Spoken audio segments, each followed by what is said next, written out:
So hi guys, welcome back to my channel dream boys 94. So ఈరోజు వచ్చేసి మనమైతే Oppo F31 Pro 5G దాని గురించి పూర్తిగా స్పెక్స్ అండ్ మనము పూర్తిగా ప్రైస్ డీటెయిల్స్ అండ్ ఫ్యూచర్స్ అన్నీ ఈ వీడియోలో తెలుసుకుందాం. సో లేట్ చేయకుండా వీడియోని అయితే స్టార్ట్ చేసేద్దాం.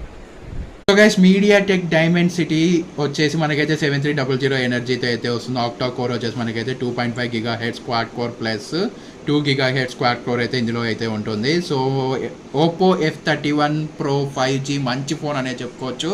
సో మీకు కావాలనుకుంటే చాలా బాగా కళ్ళు మూసుకొని అయితే కొనవచ్చు. ఎందుకంటే ఈ కంపెనీ అనేది ఓపో అనేది ఎందుకు తీసుకుంటారు అంటే ముఖ్యంగా ఫోన్స్ తీసుకునేది ఫొటోస్ ఇంకా వీడియోస్ అండ్ మినియేచర్ ఫొటోస్ తీయడానికి, లేకపోతే ఏఐ వీడియోస్ వాడుకోవడానికి, ఏఐ ఫొటోస్ క్రియేట్ చేయడానికి అండ్ ఏఐ ఫోటో తీసి మనమైతే ఒక నార్మల్ ఫోటో తీసి మనమైతే దాన్ని వెనకలున్న బ్యాక్గ్రౌండ్ లేకపోతే అన్నెసెసరీ థింగ్స్ ఇవన్నీ మనమైతే రిమూవ్ అయితే చేయొచ్చు ఏఐని యూస్ చేసుకొని. సో ఇలాంటి ఫీచర్స్ అయితే మంచి మంచి ఫీచర్స్ అయితే ప్రతి ఒక్క ఫోన్లో రావడం అయితే జరుగుతుంది.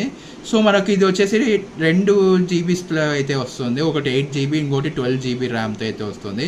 సో డిస్ప్లే వచ్చేసి మనకైతే 6.57 ఇంచెస్ 6.69 సెంటీమీటర్స్ AMOLED డిస్ప్లే అయితే వస్తుంది. సో ఇందులో వచ్చేసి మనమైతే 1080 వరకు మనమైతే మంచి క్వాలిటీ హెచ్డి వీడియో చూసుకోవచ్చు. సో 20 Hz రిఫ్రెష్ రేట్ అయితే ఉంటుంది ఇందులో.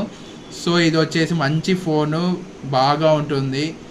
ఏ ప్రాబ్లం లేకోకుండా మనమైతే హ్యాంగ్ అవ్వదు, ఏ ప్రాబ్లం లేకుండా మనమైతే తీసుకోవచ్చు. నా ఒపీనియన్ అయితే తీసుకోవచ్చు. సో ఇంకో విషయానికి వస్తే మనకైతే రేర్ కెమెరా వచ్చేసి డ్యూయల్ కెమెరా సెటప్ అయితే ఉంటుంది ఇందులో. So 50MP up to 10x digital Zoom అయితే చేసుకోవచ్చు. వైడ్ యాంగిల్లో కూడా ప్రైమరీ కెమెరా ఫొటోస్ అయితే తీసుకోవచ్చు. 2MP మోనో కెమెరా కూడా ఉంటుంది ఇందులో. సో ఎల్ఈడి ఫ్లాష్ లైట్ ఉంది. 4K 30 FPS వీడియో రికార్డింగ్ కూడా ఉంటుంది. సో చాలా స్టేబుల్గా ఉంటుంది. అండ్ మనం నడిచినా కూడా మనమైతే ఆ వీడియో అనేది చాలా క్వాలిటీగా ఉంటుంది. ఎక్కడ మనకు కదిలినట్టు లేకపోతే డిస్టర్బెన్స్ ఉండదు ఈ ఓపో F31 Pro 5Gలో. ఇంకా ఫ్రంట్ కెమెరా చూసుకున్నట్టయితే 30MP వైడ్ యాంగిల్ లెన్స్ అయితే ఉంది. స్క్రీన్ ఫ్లాష్ ఉంది. 4K at 30 FPS video recording ఉంది. బ్యాటరీ వచ్చేసి 7000 mAh battery, 80 watts super book charger, USB Type-C పోర్ట్తో రావడం జరుగుతుంది. చాలా మంచి ఫోన్. అందరూ ఖచ్చితంగా ఈ ఫోన్ ఒకసారి చూడండి, కావాలనుకుంటే కొనండి.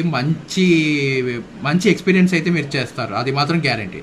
వచ్చేసి మనం SIM1 నానో, SIM2 నానో అయితే ఉంటుంది. 5G support, 128GB 256GB internal storage, non expandable, water resistant ఇది. సో తీసుకోవాలనుకుంటే ఖచ్చితంగా తీసుకోండి. మంచి ఫోన్, యూస్ చేయండి, ఎంజాయ్.